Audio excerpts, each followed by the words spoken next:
On Friday, November 8th, El Paso High School hosted a Veterans Day assembly in honor of those who serve or have served in the armed forces.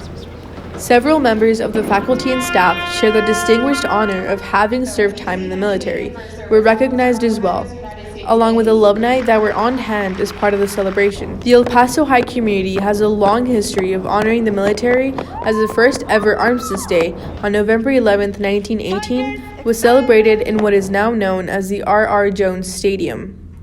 English teacher Don Zuma and art teacher Rachel Garrison were the keynote speakers, both of who served time in the military. To commence the ceremony, the crowd was greeted by performances from the Tiger Orchestra Choir and JROTC armed and unarmed drill teams. This has been a day where alumni and students come together to remember and honor those who defend our Constitution. For EPHS Tiger News, I am Camila Chavez.